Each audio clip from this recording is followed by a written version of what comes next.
Record. Okay. Okay. So thanks for everyone to come to the Department of Colloquium today. It is my greatest pleasure to introduce today's speaker, Rekha Thomas from the University of Washington.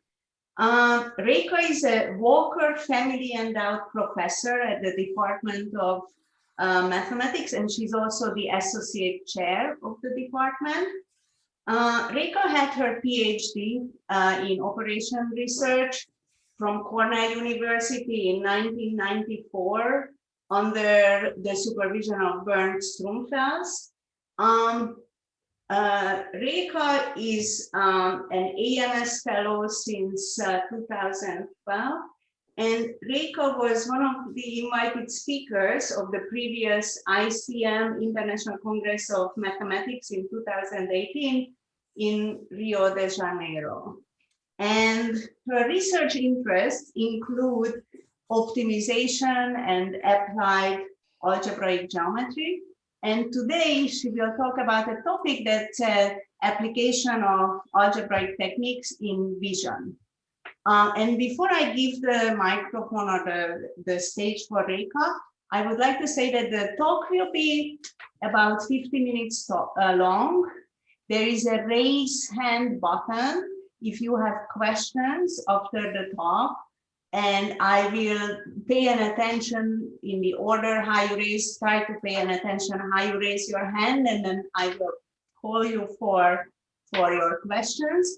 And then after the formal questions, Rekha agreed to stay another 10 minutes, 10, 15 minutes for informal chat. So if you want to stay and talk to the speaker, you can do that after the talk. So Rekha, it's your turn. Thank you, Agnesh. And thanks everyone for coming. So please ask questions in between if something is not clear. I have a small laptop, so I cannot see everything. So if somebody asks a question, please just speak up. That would be the easiest way for me to know that you're asking something. Okay, so thanks for having me here. I'm going to talk to you about a problem in computer vision. I have been working in vision for a few years, maybe almost 10 years now. Just accidentally got into it because of a student who wanted to do it. And then we have we found a collaborator here in Seattle who works at Google. And over the years now, this has become a major part of my research. So I would like to tell you about something that we've done recently. So the title is When Two Cameras Meet a Cubic Surface, and hopefully you will see what all that's about. Okay, so let me start by just introducing my collaborators. So on the extreme left, you see Sameer Agarwal. He's our collaborator from Google. And in the middle is Andrew Pryhuber. He's a joint student who works with Sameer and me, and he's just finishing. He's actually finishing, he's submitting his thesis next week. And on the extreme right is Rainer Sinn, who's at the University of Leipzig. So those are the people that this paper is written with. Okay, so let me introduce the question that I will talk about throughout the talk. It's a very basic question in vision. And the question goes like this. So suppose I have two sets of points, say U1 through UN or UK in one side, and V1 through VK in the other side. Okay, so you should think of these as points that live in R2 cross R2. They're supposed to be images that you see in two cameras. So there are a bunch of points in one camera plane and a bunch of points in another camera plane. They're labeled. So the U1 and the V1 come together, the U2, V2 come together, and so on. So if I give you these K point pairs, UI, VI, and R2 cross R2, what we want to ask is when are they the images of K points in the world, in our three-dimensional world, in two cameras? Okay, that's the question. So I do not know the cameras, and I do not know the points that imaged to these blue and green points. I don't even know if these are images of K points in the world. So the question we want to ask is, if I give you a configuration like this, when can you determine whether they are truly pictures of K points that live in the world? Okay, so that is the question that we're asking. So it's a very, very foundational question you can ask in computer vision, where you're interested in reconstructing the three-dimensional configuration that could have imaged to this set of points. All right, so before we can talk about the question in more detail, we need to fix some model of a camera. Okay, so when I say pictures in two cameras, there are many possible ways in which you can think of a camera. And in general, a camera is just a map from our world, which is R3, to a two-dimensional plane, which is R2. So it can be any kind of map. But in this talk, I'm going to fix a very simple type of camera, which is a generalization of the pinhole camera. So these are called projective cameras. And here are the main ingredients of such a camera. So the camera has a viewing plane, which you see here. It's this rectangular plane. And it has a center. This is the C. Okay. And if I want to take the picture of something in the world, like this point Q, then what you do is you draw the line that joins Q to the center, this line segment. And then you look at where that line segment intersects the viewing plane. So that's called U in my slide. And that is declared to be the image of this world point Q in the camera. Okay. And there's also this pink ray over here, which is just the perpendicular from the center to the image plane. This is called the principal ray of the camera. It has a particular direction, and the direction is meant to indicate the front of the camera. So the front of the camera is going to be important because we only want to take, or we only can take pictures of things that are in front of the camera, not behind the camera. So this pink ray, which is called the principal ray, is going to help us determine what the front of the camera is. Okay. I just finished up with the things I needed to get done. So do you want to go for a run, or do you want to meet at the park? Okay, shall I continue? Ryan, you're not muted. Okay. All right, so let me say what this means in a mathematical sense. Okay, so what we're doing here is we think of cameras as maps that are not just happening from R3 to R2, but bumped up into projective space. So this is the normal way to think in computer vision about cameras, because then this map that I just described, where Q goes to U, actually becomes a linear map. As it stands, it's actually not a linear map, it's actually a rational map. So the trick is to always bump everything up into projective space. So instead of working in R3, we go to P3, and instead of working in R2, we go to P2. And then a camera is just a map, a linear map. So it's represented by a 3x4 matrix of rank 3. And it sends a projective point Q to this point A times Q, which is what we're calling U. Okay. So that's what a camera is for the rest of this talk. So you can just think of it as a 3x4 matrix of rank 3. And the reason it's rank 3 is because you don't want the camera to collapse our world onto a line or to a point. So you really want a map that takes three-dimensional space and sends it into two-dimensional space. Okay, so that's what a camera is from now on. It's only defined up to scale, but we will always write down a particular representative of the camera. So that is what this what I mean by a camera. Okay, a few more objects associated with a camera. So because my matrix is 3x4 and rank 3, it has a one-dimensional right kernel, right? So it has a one-dimensional right kernel. But as a point in projective space, this is just one point. So there is a unique point C in P3 such that A times C is equal to 0. And that is the center of the camera that you see over here, okay? And we say that the camera is finite if this center is a finite point in projective space. So its last coordinate is not 0. So that's the definition of a finite camera. And then this principal ray that you saw here in this affine picture is a vector that also lives in P3. So it's a point that lives in P3. Okay, so these are the basics of a projective camera, and this is the type of camera under which I will try to answer the question that we had at the beginning. Okay, so let me go back to my point pairs and talk about what it means to reconstruct a pair of points, that a collection of point pairs as we had in the beginning. So from now on throughout the talk, I'm going to let the script P denote these pairs UI, VI that we saw in the beginning, these blue points and green points. And let's assume there are K of them. And they used to live in R2 cross R2, but because everything is bumped up into projective space, I'm now going to make them live in P2 cross P2. So that means I need to add a 1 as the last coordinate to both the UI and the VI, and I bump it up into P2 cross P2. They're still real points. Okay, so that's going to be my input.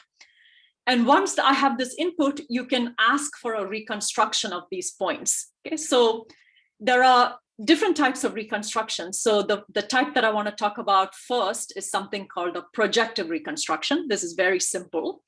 So what this is we're looking for a pair of cameras, A1 and A2, so two 3x4 matrices, and a bunch of world points. So let's call them Q1 through QK. So these are points in P3, and I'm going to collect them into this set called big Q.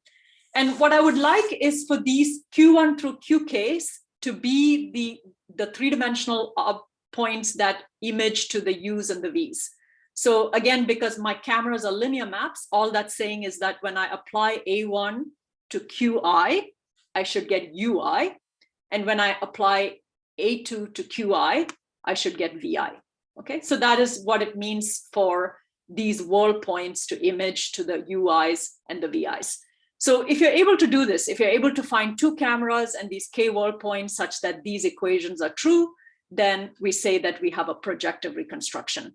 So this tilde over here just means that we are looking at equality in projective space. That's all it means.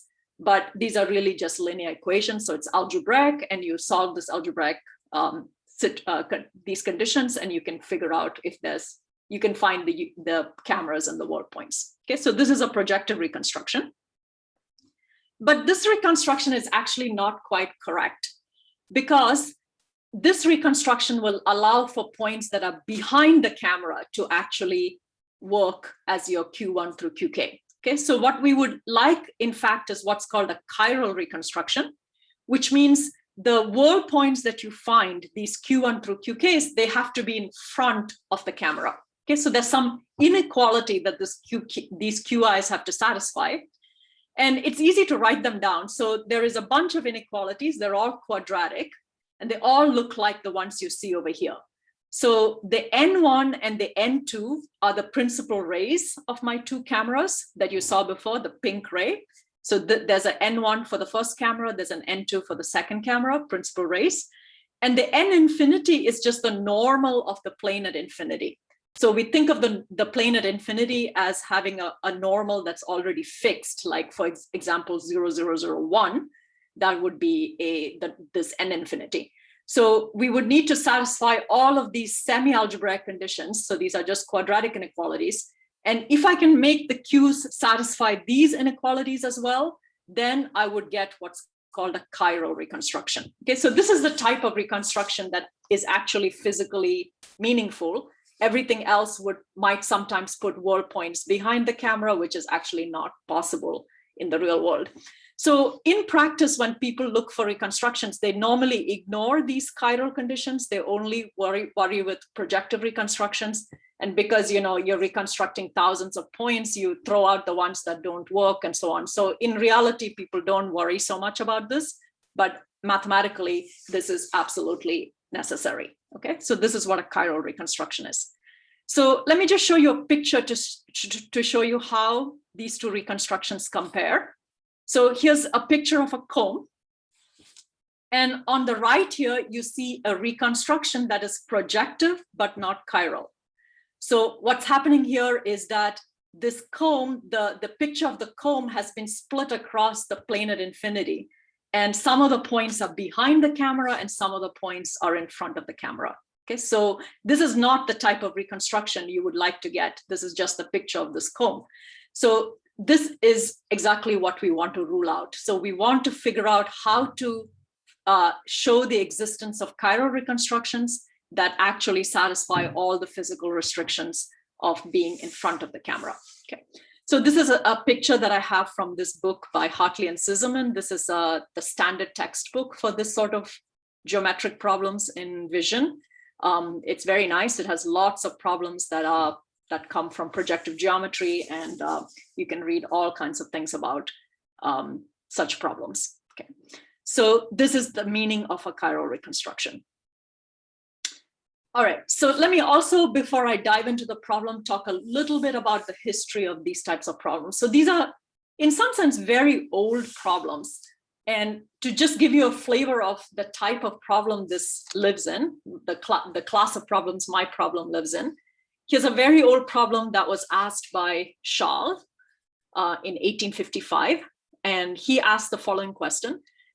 So if I have point pairs, say UI and VI, and I have 7 of them, and I know they are images of Q1 through Q7, so these are my world points in 2 projective cameras, he asked whether one can show that there exists at most 3 projective reconstructions up to automorphisms. Okay, so this was a question of Chiral, was solved in 1863 by Hesse. Okay, so these are, just to give you an indication that these are really, really old problems that were motivated and that were modeled using projective geometry. And there was a sort of real practical reason why people wanted to ask these questions this long ago. So already since the mid 1800s, well before photography, there was something called photogrammetry, which is the science of understanding 3-dimensional objects from pictures. So for example, if you have an aerial view of some archaeological site, you might want to reconstruct the site, or you want to make topographic maps, things like this. So applications like this existed quite a while ago. And the same type of questions that I'm asking now were natural in that setup. So the Chiral question is not the question I'm asking, but there's a large class of questions like this that have a very long history. Okay, so that is just a word about the history of these problems. All right, so now I'm ready to actually tell you how to solve the problem that I asked. Are there any questions before we get into the details of what the question is? Okay, so, all right, so now I'm going to try to show you how we can answer the question that I asked in the beginning. All right. So to do that, let me tell you a little bit more about how the 2-camera setup works. So suppose we have 2 cameras. So I have this blue camera here that I'm calling A1 with center C1. And I also have another camera A2 with center C2. Okay, so these are my 2 cameras. And I take a picture of a world point Q in these 2 cameras. So this Q images to this blue U in the first camera and to the green V in the second camera. Okay, so that's what I have. So I would like to first of all ask if there is a relationship between the U and the V. Okay, so in this picture, you see there has to be a relationship, because if you draw this orange line that connects the 2 centers of the cameras, then you see that both the U and the V, they live on this gray plane that you see here, this triangular plane that is hinged on this orange line and contains the Q. Okay, so there is a plane that's called the Epipolar Plane, and this Epipolar Plane contains both the U and the V. So if the U appears here, then the V has to appear on that same plane. It cannot be anywhere in the second camera image. Okay, so there is a linear condition, that this sort of coplanarity condition that connects the U and the V and the centers together. And one other thing that I want you to notice, because it will play a role in the talk, is that if you take a picture of, say, the center C2 in the first camera, then that image is this point called E1. Okay, so E1 is called an epipole. It is the image of the second center in the first camera, and E2 is the image of the first center in the second camera. Okay, so there are these 2 important orange points on the orange line, which are the images of the center of one camera in the other camera, and the orange line itself is called the baseline of the camera pair. Okay, so the key point that I want to get across with this picture is that there is this coplanarity condition on U, V, Q, C1, and C2. They all have to live in the same plane. Okay, that's a physical condition. And we can represent this mathematically. So here's how it's typically represented mathematically. So what you do is you say, this is equivalent way to say the coplanarity condition. You say that there is a matrix X that's 3 by 3. It's real.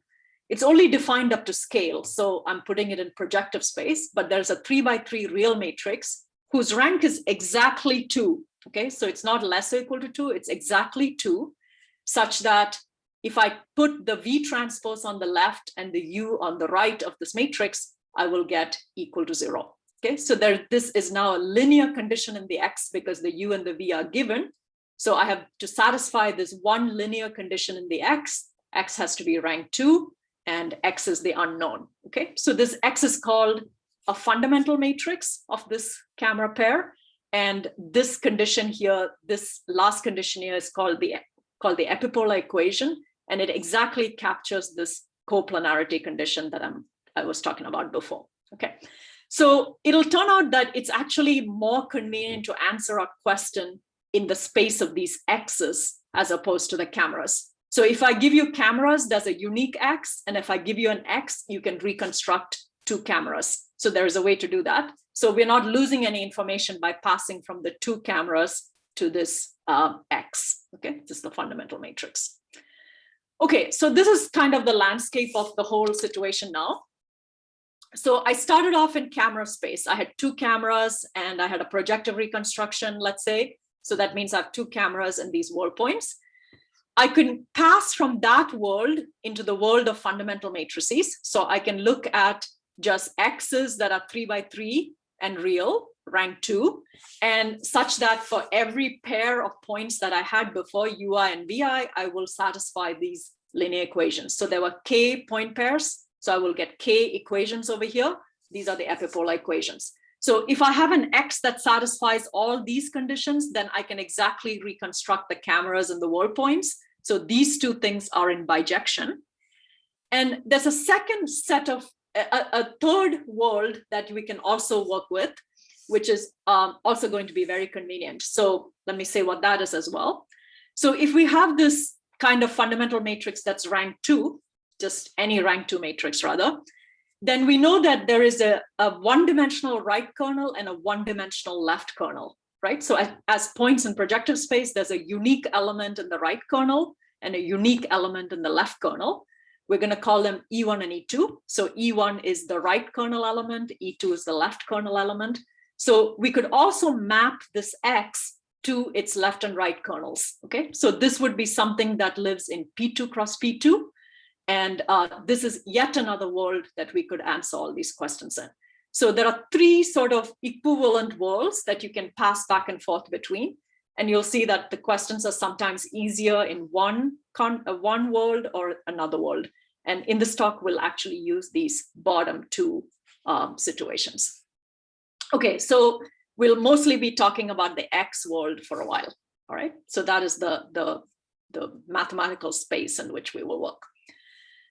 All right, so now let me also say what chirality does in these different worlds. So in the camera world, we saw that chirality is given in terms of these principal rays. So remember those quadratic inequalities that had to be satisfied? They were given in terms of the first, the N1 and the N2, which are the principal rays of the 2 cameras, plus this N infinity. Okay, so via this translation between the worlds, you can translate those quadratic inequalities into the X world. If you do that, what you will get is you'll get some inequalities have to be satisfied. They are written as Gi, Gj greater equal to 0. There's 1 inequality per point pair. And these inequalities, once you do the translation, they're actually fairly high degree inequalities. So these turn out to be degree 6 inequalities, which is good because we want the inequalities to be even degree. Otherwise, this doesn't work in projective space, right? In projective space, if I want to have an inequality, it better not flip sign when I pass from X to minus X. So it's important that the degree is even, and indeed it is. So these are degree 6 inequalities. And the same, so being chiral means now satisfying these inequalities, and there's one for every, for each I and j, there will be such an inequality.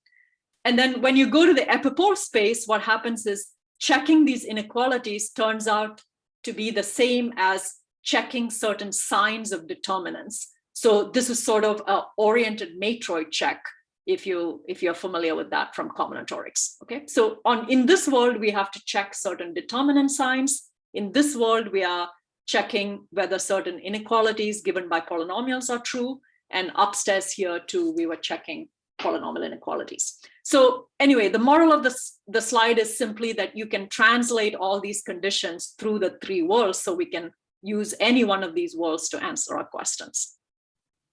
Okay. May I ask a question before you go on? Yes, please.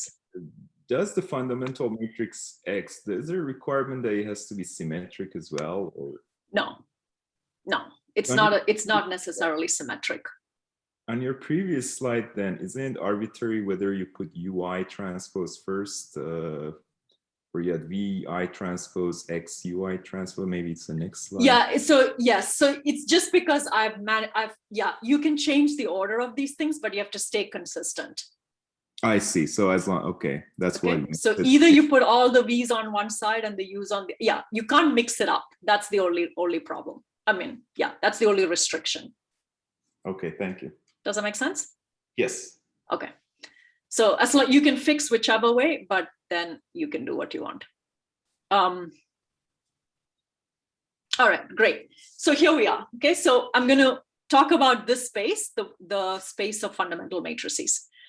So what we're going to do now is we're going to transform this problem into a geometric problem. Okay, so let me slowly do this. So I'm going to start with a fundamental matrix X. All right, so remember what this was. This just means that I have a 3x3 matrix that is rank 2. That's the only condition. It has to be real as well. Okay, so that's the condition of being a fundamental matrix. So to work with these, let's just first pass to complex space, right? Because we want this to be real, but since everything is easier if you work in complex space, I'm going to let R2 be the set of all 3x3 complex matrices up to scale that have rank at most 2. Okay, so we're just going to impose one equation, determinant X equal to 0. So R2 is the set of all 3x3 matrices of rank at most 2 in projective space. Good. All right, so this I can identify. So this is, of course, I can identify P 3x3 with just P8, if you like, by just taking the rows of my 3x3 matrix, concatenating them into a 9-dimensional vector. And because I'm in projective space, this is actually P8. So oftentimes we will just identify P 3x3 with P8. And in P8, I have one equation. So R2 is just some hypersurface in P8. And it has degree 3 because I'm working with the 3x3 matrix. So the determinant is a degree 3 polynomial. Okay, so we have this object called R2. And then the next condition that the fundamental matrix has to satisfy is that it should satisfy all these linear equations, right? There were k of these linear equations. So that gives me some plane. It has codimension k, so there are k planes. And this is a plane that lives in P8. Okay, so we're thinking of X as a point in P8. I have this R2 and I have the LP, which is my plane. And then the fundamental matrices live in this intersection, right? So they live in R2 intersect LP, and R2 intersect LP, which is a complex variety, is what I'm going to call the epipolar variety of the point configuration that we had. Okay, so this is some complex variety, but to be a true fundamental matrix, of course, you want to be in the real part of this variety, and the rank has to be exactly 2. So we don't want a rank 1 matrix. So there are these additional complications. But it turns out to be actually helpful and simple to just start with this R2 intersect LP. Okay, so we're going to start with that. So I have a plane cutting the determinantal surface. Okay, so a few more things that we need to answer our questions. So the next kind of object I want is the following. So for every one of my points UI, I'm going to write down the set of all x's that has UI as its right kernel element. Okay, so let's take all x's such that x UI is 0. So these are again some linear equations. Let's intersect that with this plane that I already had, which is LP.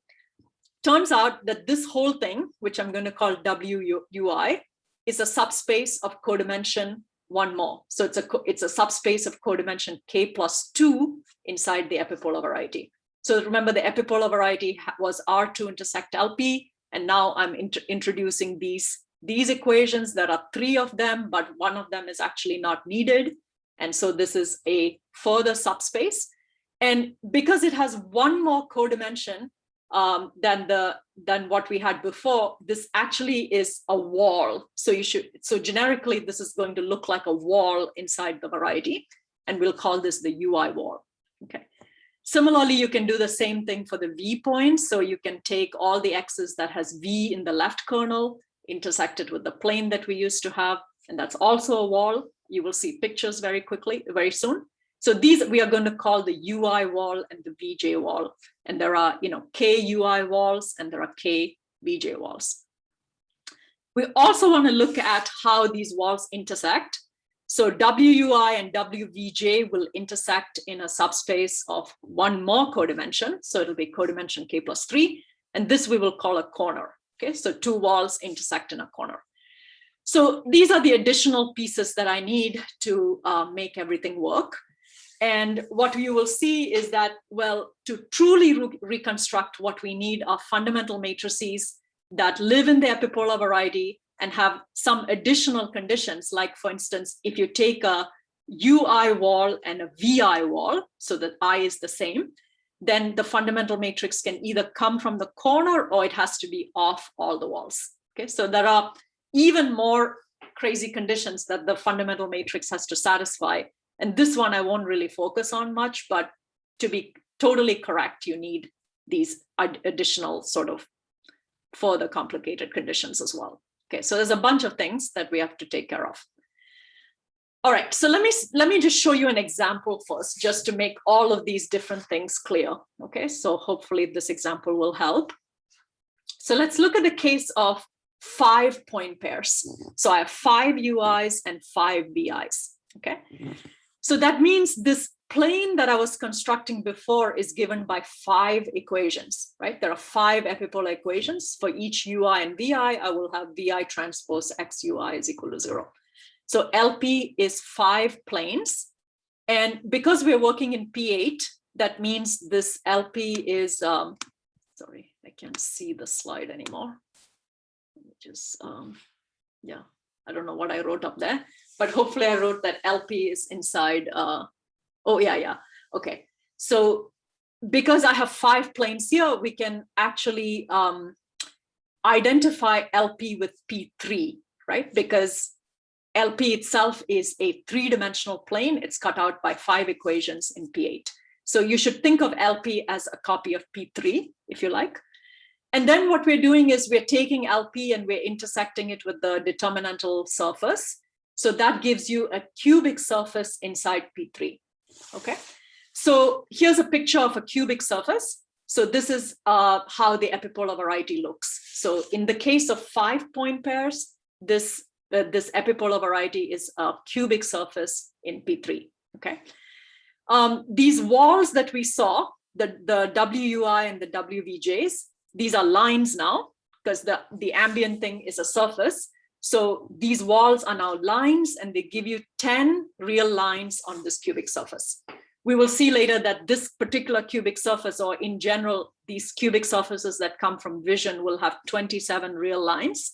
So they're very special, but 10 of those real lines come from these walls. So each UI gave you 5 walls and each VJ gave you 5 walls. So that's 10 of these walls.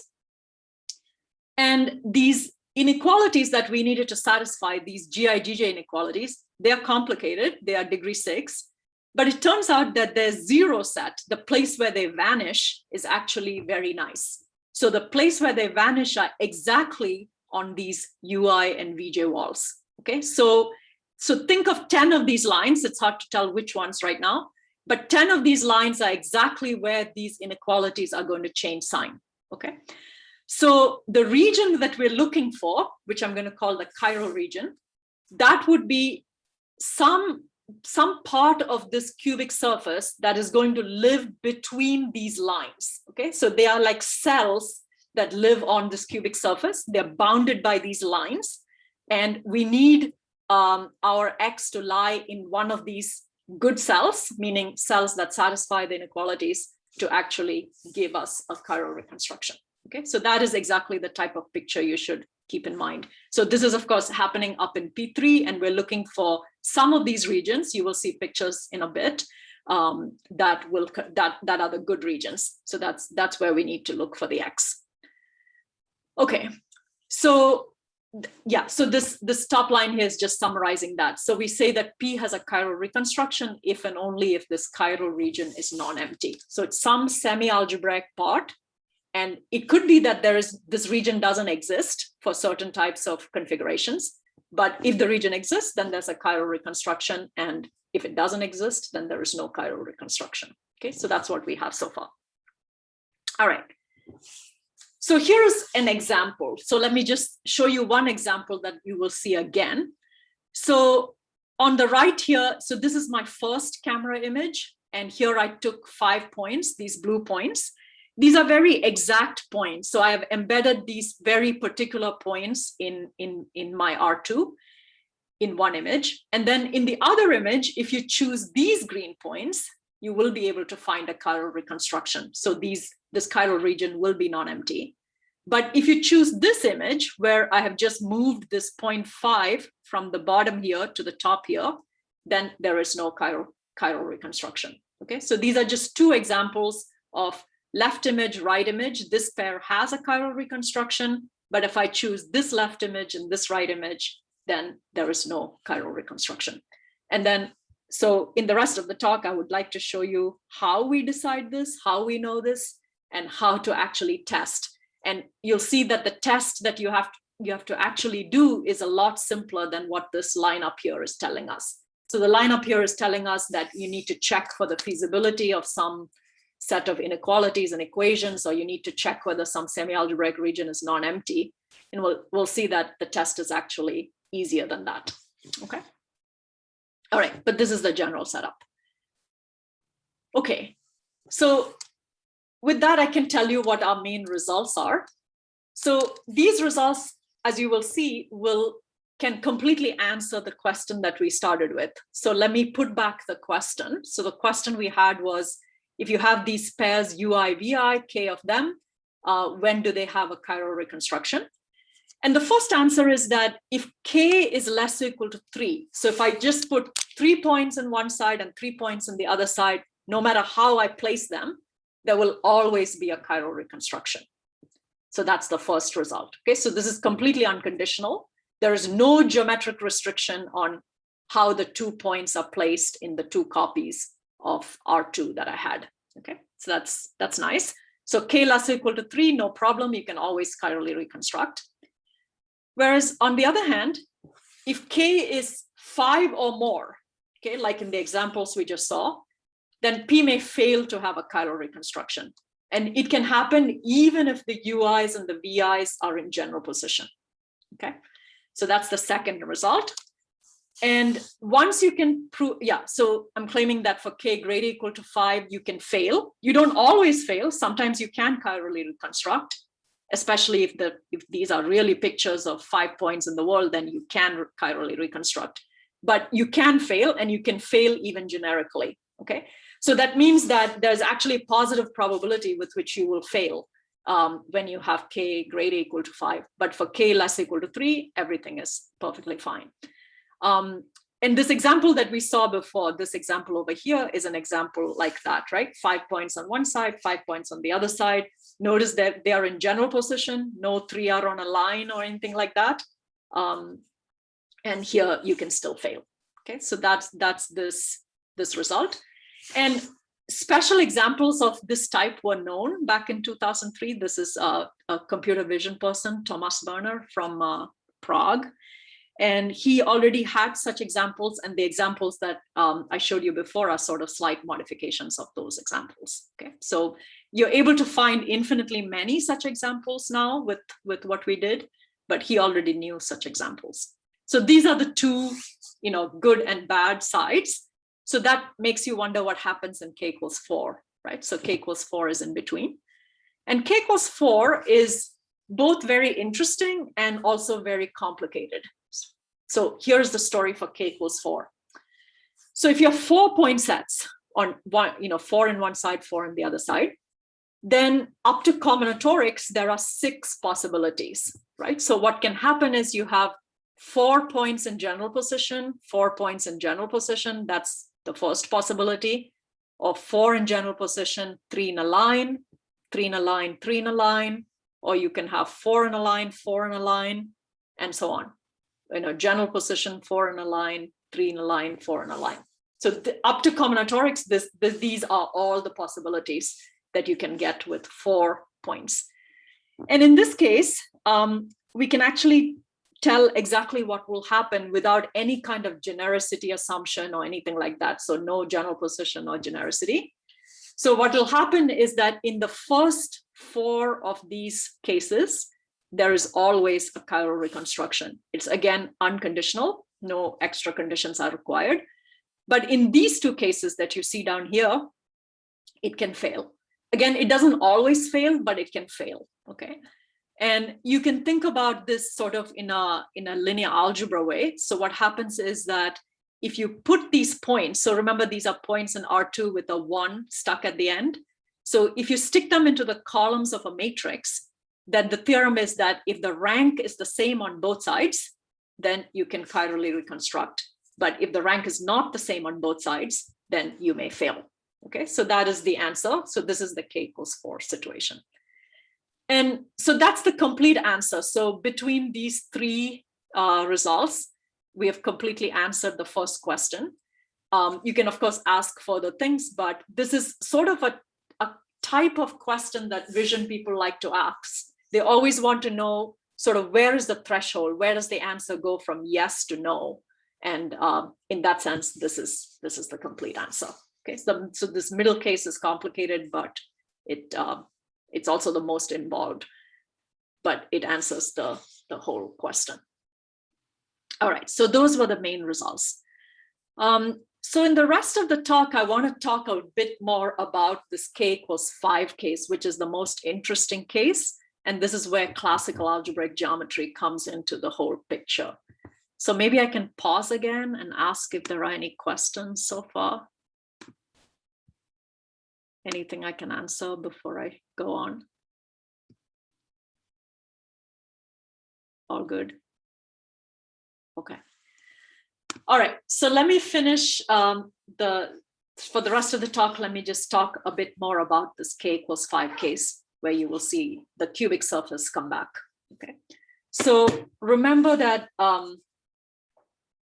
in the case of k equals 5, the epipolar variety is this cubic surface. It is the intersection of P3 with the determinant x equal to 0 condition. So I have a cubic surface, and now we're going to assume genericity. And for so if it's generic, if you have a generic set of points to begin with, then it turns out that this surface is smooth and irreducible, and it's cubic. Okay, so this is the situation. So here's my picture again of the cubic surface. And these types of cubic, these surfaces always have a determinantal representation. You can always write it as the determinant of something equal to 0. And in our case, the determinantal representation is very obvious. So what you do is you take your LP, this is a subspace, so it has a basis. Okay, so it's a 3-dimensional subspace in projective space. So let's write down a basis. So let's say the basis is M0, M2, M3, M0, M1, M2, M3. And then anything that lives on the plane has to be a linear combination. So it'll look like M0, Z0 plus plus up to M3, Z3. And then to lie in R2, which I need the rank to be at most 2. So I just make the determinant equal to 0. Okay, so this is an easy sort of, natural representation of the surface that comes with the data that we have. Okay, so this is the type of surface we're looking at. And we saw that this surface had 10 real lines that came from the walls that we had. Okay, so there are 10 real lines that we already know about. So now I'm going to argue to you that there are further lines, and there are in fact all 27 lines that live on this surface are actually real. So let's find another 2 real lines. So it turns out that these point pairs that we started with, these UIs and VIs, there were 5 of them, they actually secretly carry a 6th pair, okay? And the way you find it is like this. So you take the UIs and VIs that we have, and let's take the outer product of those vectors. So V1 is a 3-dimensional vector, U1 is a 3-dimensional vector. So let's do V1, U1 transpose. So that's a 3x3 matrix, okay? They are rank 1. So let's write down these 5 rank 1 matrices that I get by taking outer product of V1 with U1. And now this plane, which is spanned by 5 things, this is a 4-dimensional plane in my projective space. And the set of rank 1 matrices is also 4-dimensional. Okay, so the set of rank 1 3x3 matrices is also 4-dimensional. So I have a 4-dimensional plane intersecting a 4-dimensional variety in P8. That means generically they will intersect.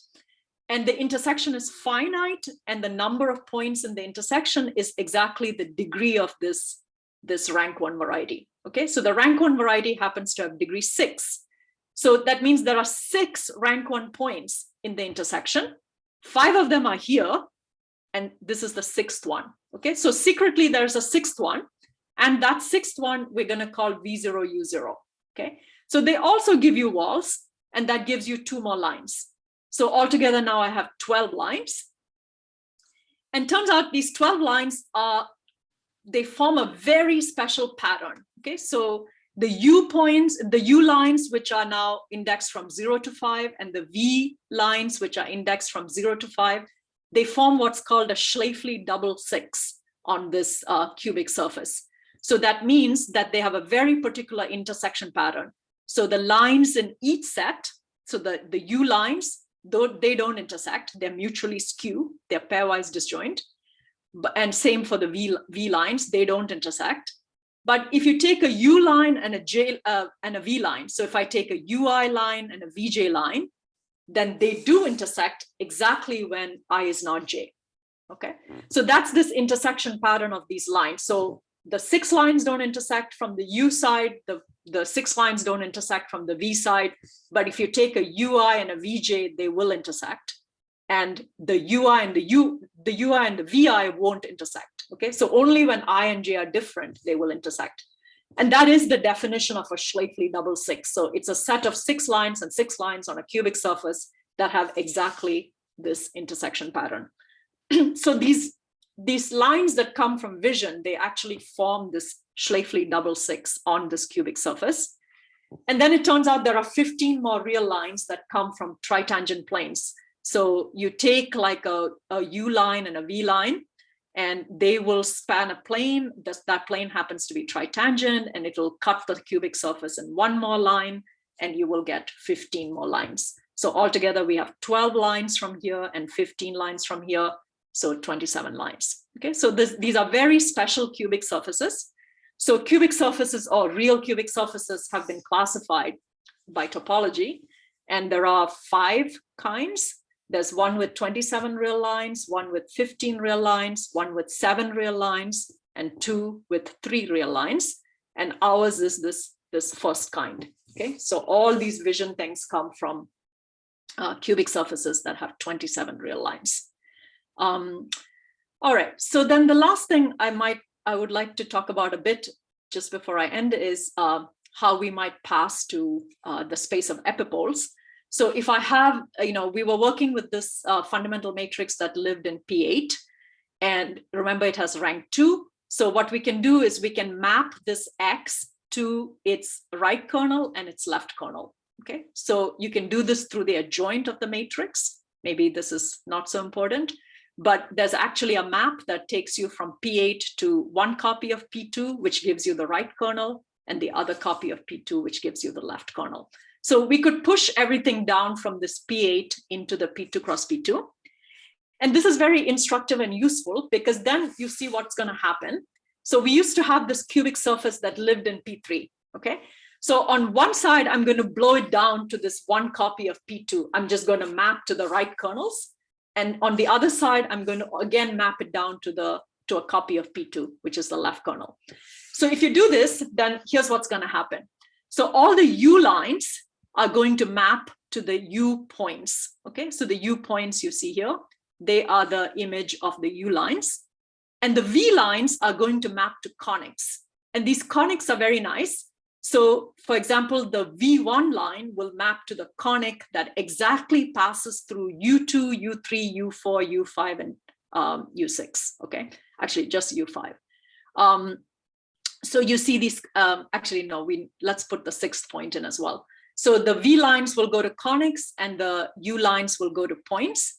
And similarly, on the other side, the V lines will go to points and the U lines will go to conics. So this is what happened. This is how the picture looks when you map it down into these two P2s, right? And this picture is extremely useful because now in this picture, you can actually see the chiral regions. So remember, the chiral regions were upstairs on the P3. It's very difficult to look at them.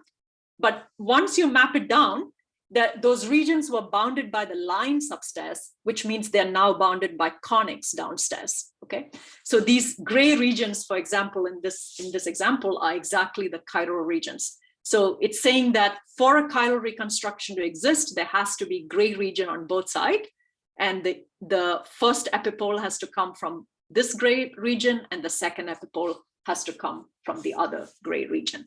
So this allows you to actually see the chiral region in these two copies of P2. And it also turns out that you don't need to check for these regions. You just need to check for the 20 corners that you would get from a U wall and a V wall intersecting, which is much easier. It's just a finite test to test whether the region exists. So if it exists, if a corner is good, then we can prove that you can actually perturb and there will be actually something in the gray region. So the gray region will exist. So that is the easy test.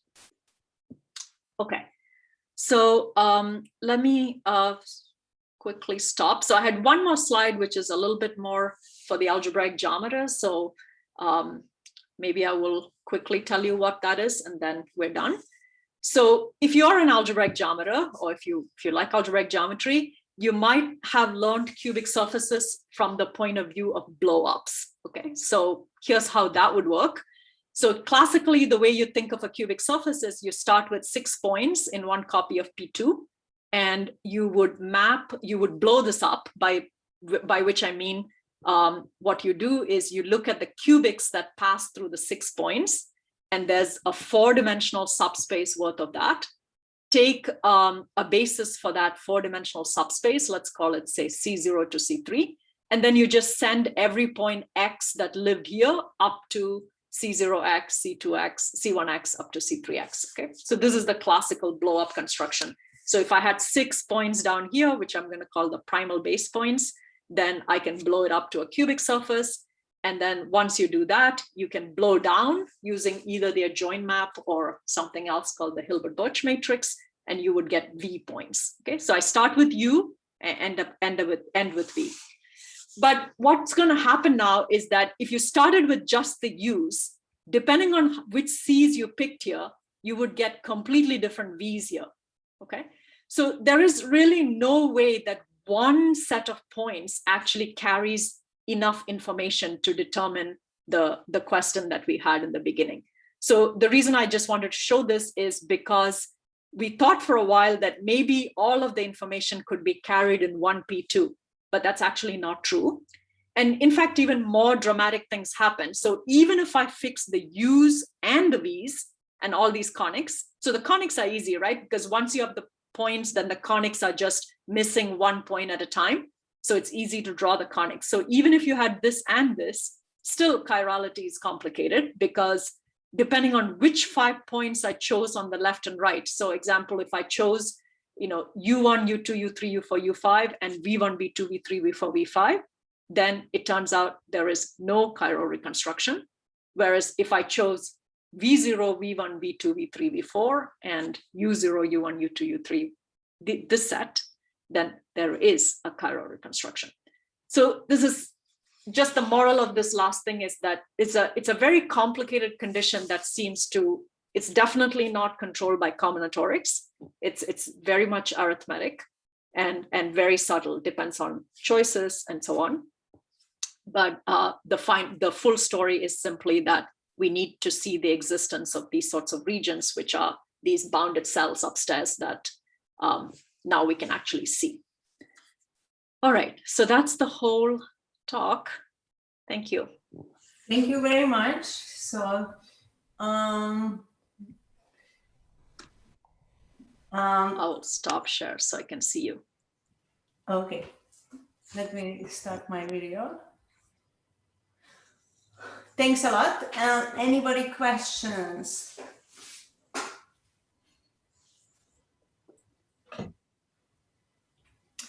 So while we are waiting for the questions, I have one question. So I was thinking that in many applications, these UI/VI points are given only approximately. That's and right. This case of k greater or equal than 5, I was wondering that obviously that region in the X fundamental matrix looks like it's a semialgebraic set, but the dimension of it could be varied. So can you say anything about it? That first of all, like how does this method work for robustly for approximate, and Yeah, also that whether you have actually a proof or a certification in the case when it's approximate? Yeah, so that's a very good question. So in my view, all of these questions, there are two aspects to this. So there is the version with noise and there's the version without noise. Okay, so the version I answered is the one without noise. So if you just have points, you want to know, are they really images of something in the world or not? Not whether can we find a maximum likelihood estimate of the points and so on, right? So if you have noise, then this becomes an optimization problem. So then oftentimes we're just looking for the best estimate. So we don't, the points that you're given are probably not the images of anything. So we just solve for an MLE, okay? That, depending on the noise model that you have, for example, if it's a Gaussian model, then we assume we solve for, the closest point to some variety, okay? So this question that I'm answering is for exact data, okay? And so if you have, so the points are either images or they're not images, that's the answer. And if you have more and more points, what's happening, the chances of becoming, of it not working is more and more, right? So remember, the picture is always in P8. So if I cut with more and more planes, I will, I'm still in P8. We're not increasing the dimension of the problem itself, but the chances of there being an actual intersection or a region becomes extremely small already. So the 5-point case is telling you that even in that generic case, I do not have a solution, and you can wiggle it and that's still not going to have a solution. That is why it's, positive probability. So there's a whole Zariski dense region of point configurations for which there is no solution. So yeah, so in my mind, I kind of think of them as separate problems. So if you have noise, then you don't worry about whether there's a reconstruction, you just look for a maximum likelihood estimate. And how about for K-4? So it sounds like for K-5 or bigger, the solution, the ones that form a solution are a lower dimensional Zariski closed set, right? Yeah, they're semi-algebraic, so it could be full dimensional, but it's not everything. So there are full dimensional bad regions and full dimensional good regions. Okay. And in K-4? So in K=4, the bad cases are only those very non-generic things, where you had 4 and so generically you should expect it'll work. Thank you. So we have a question from Stepan. Yeah, hi. Hi. I was, you could tell me if maybe I'm misunderstanding a little bit of the construction here, but I was just curious if you have a picture of that like cubic surface where the cells that work are highlighted. Oh, so no, it's just hot. No, so we don't have a picture upstairs. So downstairs, we have the pictures. Yeah, it's actually hard to draw. I'm sure it is. Yeah. Yeah, but it should be now living between the lines. That's the point, right? So upstairs, the boundaries are easy. Downstairs, the boundaries are conic, still fairly easy. Yeah.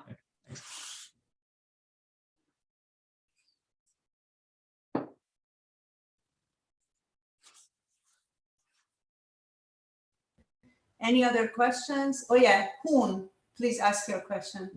So I have two questions. Number one is could you recommend the best reference for the proof of the fundamental matrix? You mean why it corresponds to cameras? That's right. Yeah, I would look in the Hartley-Sisserman book. So he has a whole section on two view. It's called epipolar geometry, two views. So the book is organized so that he first talks about one camera, then two cameras, three cameras, and then n cameras. It's a big fat book. But if you look in the two view part, you see everything about the fundamental matrix, how you can use that to construct the cameras, and how you go from the cameras to the fundamental matrix. So it does contain the equivalence, proof of the equivalence between the cameras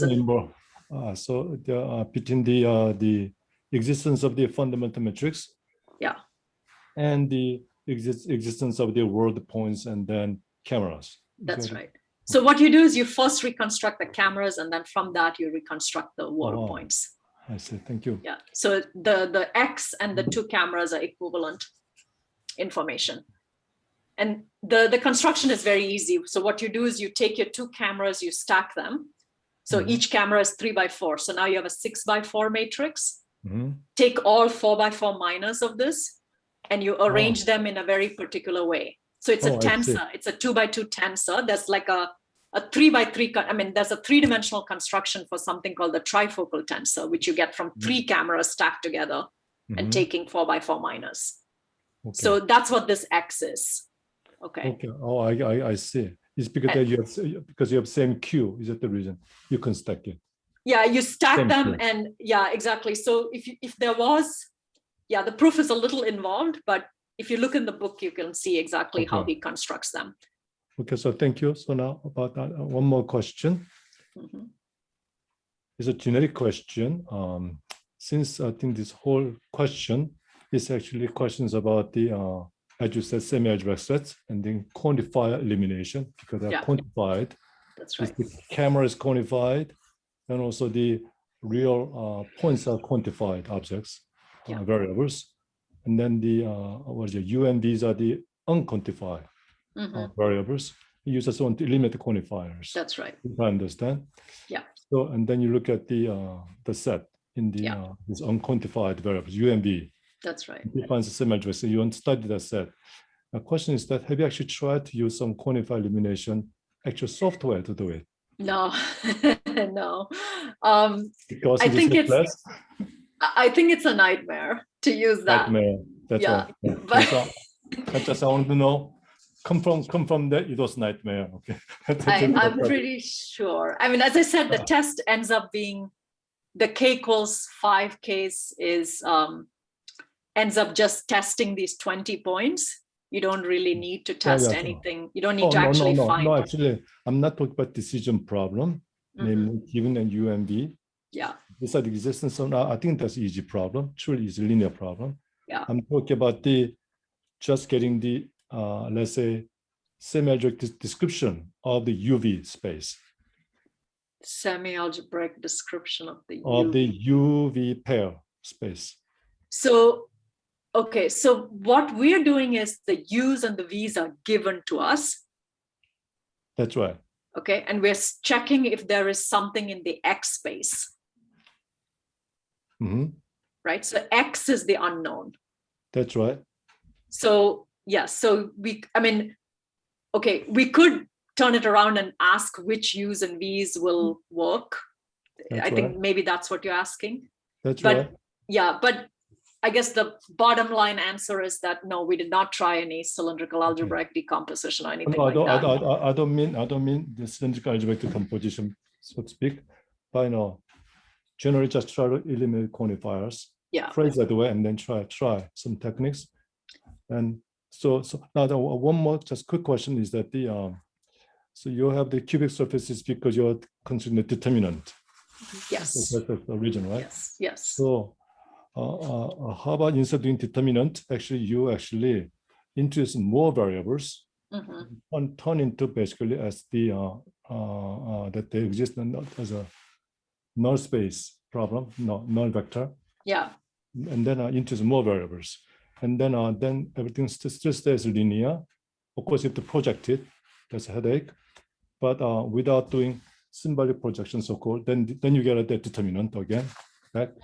So have you tried that one without having determinant? Actually, geometrically go to higher dimensional space and region. You mean, so you just want to use the equations, the linear equations? Is that what you're asking? That's right, into some more variables. And then we would, we would need to impose the rank 2 condition somehow.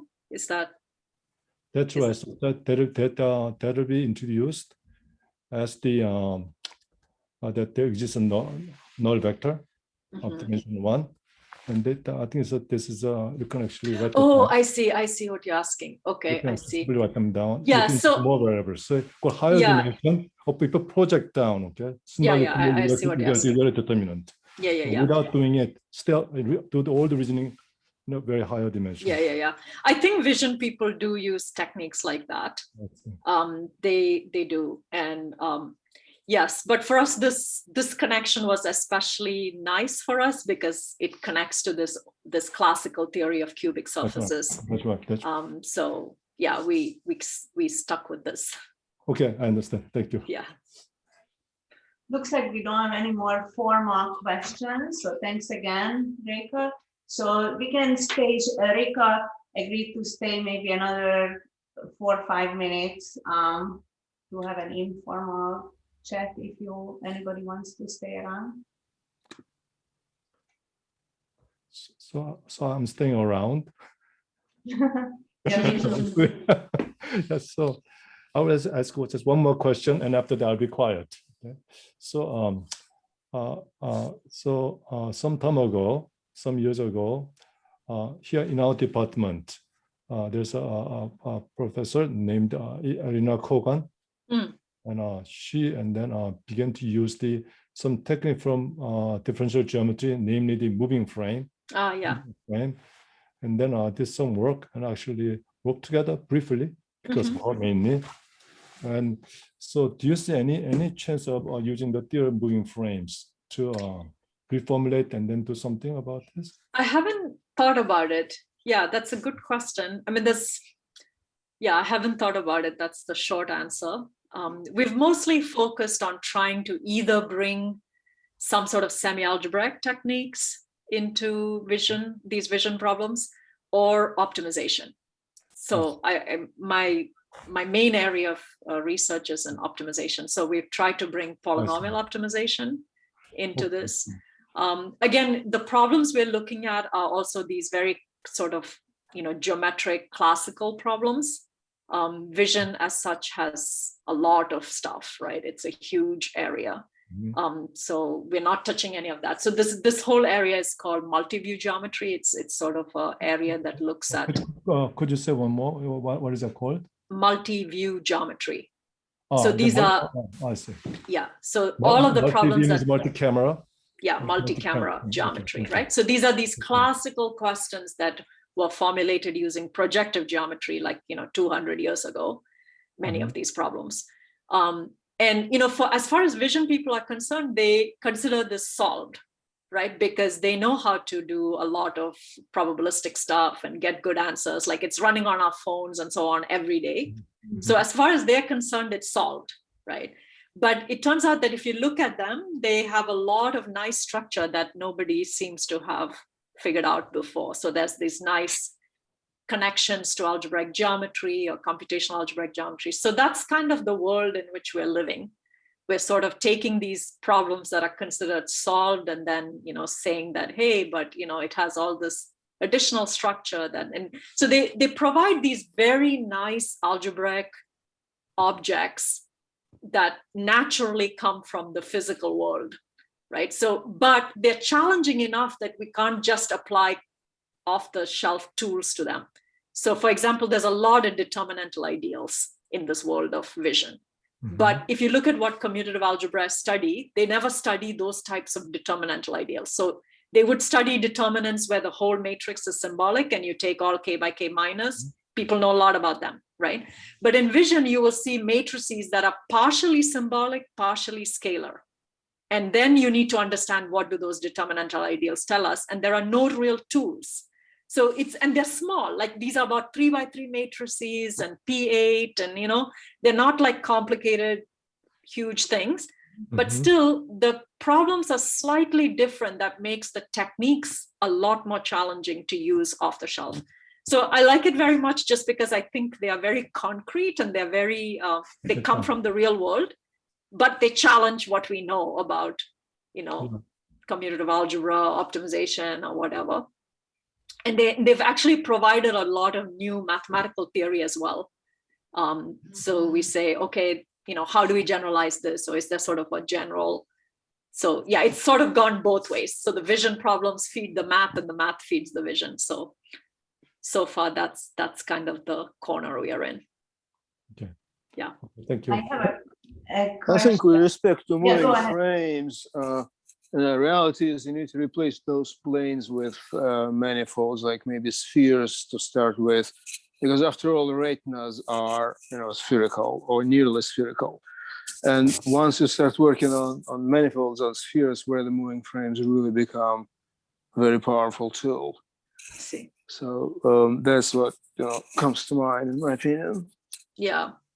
And yeah, I don't know so much. I mean, Irina, of course, knows a lot more about the differential geometric side. So that's a side we haven't looked at so much. There are some very nice conditioning problems in vision. Like, you solve one of these, and now if you slightly vary the plane, what happens to the solutions? There, I think the differential geometry techniques are also going to be very relevant. But we haven't studied. You see, this is where spheres will work very much better than planes, because as you move your points around and you project on the planes, and you start having lots of distortion, and they go out and stuff. And on the sphere, it's much nicer, actually. I see. So it may be interesting to see what happens there. Okay. Is Irina not there anymore? I don't see her. She's not here, but she some should be. Okay. Maybe something came up for her, but Oh, she's but she's so still I in think, NC State, right? Oh Yes. yeah, she's in NC State. course. So with spheres, the great thing about spheres is that they're so-called homogeneous spaces. So Yes. all those things that come from Lie groups can be utilized, and so that actually makes moving frames much simpler too. So all these calculations, in fact, may become enormously beautiful as well. Okay, thank you. We'll look into it. I was actually wondering, but we should stop. But the fact that you use planes, does it say anything that, let's say you start, as in your example, with rational points, so the coordinates are all rationals. Yeah. Would the cameras be described rationally, or? Yes, I believe so. That's Yes. not real life, though. Sorry? Rational planes. Rational points are not going to be real life. I know, but we are algebraists, Dimitri, you are not. Well, yeah, but you're substituting something, for reality, which is not reality. No, but like I am actually interested, and this is not in this problem, but in sum of square optimization. It's an important question whether you actually can find a rational solution that is positively definite. So that's not real life either.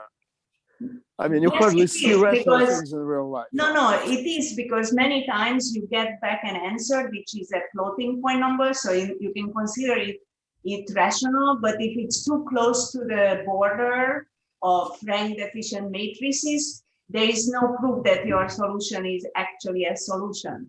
So you have to somehow certify that you have an actual positive definite matrix. Is it because you're restricting the space of your solutions?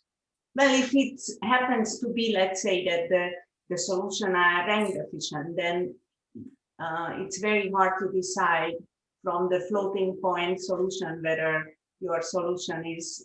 Because look, if you're making your space in which you work just too small or simple, you won't find things there. But this is they just won't here. exist. That's what I was asking.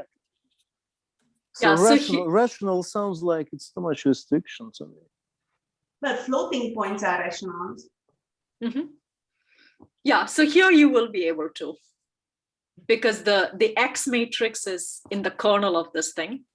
Mhm. So there's a way to write those epipolar equations as just solving some linear, I mean, they are linear equations. So, So when there's no field extension ever. Yeah. That's right. Yeah. So, I mean, it's just, mostly it's all linear algebra, except for this rank condition that we That's right. have, right? But you That's can because- also maybe linearize it as That's right. point surface. Yeah, that's right. But That's then you should not project. yeah, Yeah, then you have to Project it, project. now we're in trouble again. That's right. So That's then true. that So we is should becomes let Rekha go because she has another Okay. appointment soon. Thanks a lot, Right. Rekha. Okay, so You got thanks so really much. good I really enjoyed feedback. it. Thank you. Really enjoyed it as well. Thanks a lot. Excellent. Hopefully- And then Rekha, one more thing. I will be studying the book. Okay, you recommended. Yeah. And then in case I have question, can I contact you? and Yes, ask of some course. question? Yes, That'd be great. yes. Right, Thank you for so much. having me. Thanks a Yeah, lot. thanks a Thank you lot. very much. Thanks a lot. Okay, bye-bye. Bye-bye. Bye-bye. Right, Dimitri. Dimitri. Actually, I really just I'm talking to you directly here, only you. And actually, I never thought about the point you brought up that our eyeball is nearly